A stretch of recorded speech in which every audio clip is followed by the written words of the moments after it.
Hello everyone, so in this video we are going to discuss about the limit test of sulphate. इस video में हम जानेंगे किस तरह हम लिमिट टेस्ट ऑफ सल्फेट को परफॉर्म करते हैं और किस रिएक्शन ये प्रिंसिपल के ऊपर ये लिमिट टेस्ट बेस्ड होता है। सो जैसे कि हम जानते हैं लिमिट टेस्ट क्या होते हैं। This are quantitative semi quantitative test designed to identify and control small quantity of impurity. Limit test जो होते हैं वो क्वांटिटेटिव या semi quantitative test of analysis होते हैं। ओके क्यों होते हैं ये, क्यों डिज़ाइन किए गए हैं? To detect small amount of impurity. जब आपके सैंपल में स्मॉल अमाउंट में कोई इम्प्योरिटी लिमिट से ज़्यादा प्रेजेंट है या कम है, ये जानने के लिए हम लिमिट टेस्ट लगाते हैं।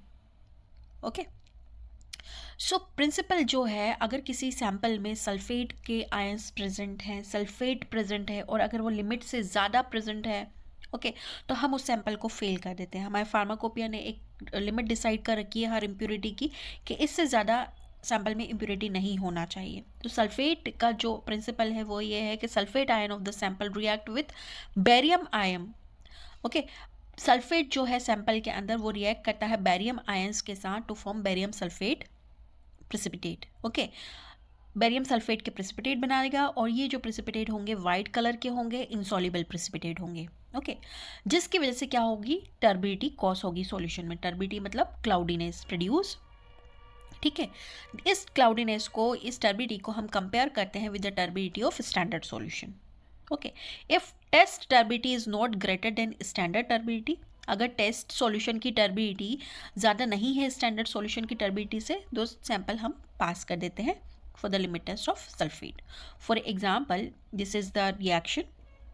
ओके रिएक्शन में सल्फेट की जो इम्प्योरिटी है वो बेरियम क्लोराइड के साथ रिएक्ट करेगी और बेरियम और सल्फेट मिलके बेरियम सल्फेट का प्रेसिपिटेट बना लेंगे। ये जो रिएक्शन हो रही है वो acidic in the presence of acid हो रही है, HCl की प्रेजेंस में हो रही है। अब प्रोसीजर देख लेते हैं।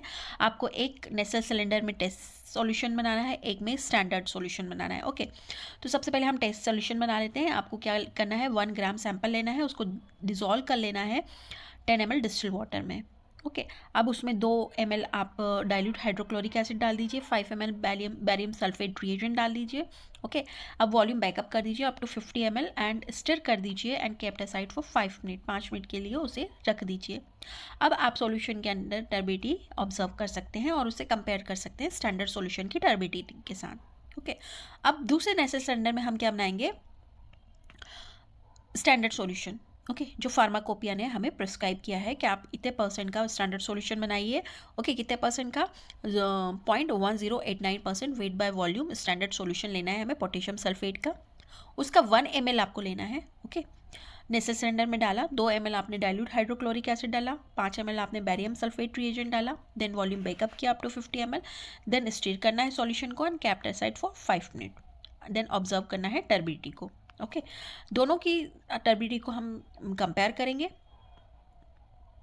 सॉल्यूशन की टर्बिडिटी है वो हमेशा कम होना चाहिए और स्टैंडर्ड सॉल्यूशन की ज़्यादा होना चाहिए। ओके क्योंकि स्टैंडर्ड सॉल्यूशन में एक लिमिट में, जो फार्माकोपिया ने जो लिमिट दे रखी है उसके अंदर ही सल्फेट के आयंस प्रेजेंट है, सल्फेट की इम्प्योरिटी प्रेजेंट है। ओके तो जो भी टर्बिडिटी होगी स्टैंडर्ड सॉल्यूशन की, उस टर्बिडिटी से कम ही होना चाहिए टेस्ट सॉल्यूशन की टर्बिडिटी, अन्यथा अदरवाइज हम टेस्ट सैंपल जो है उसको हम फेल कर देंगे for the limit test of sulphate. तो हमेशा turbidity of test solution should be less than the standard solution turbidity.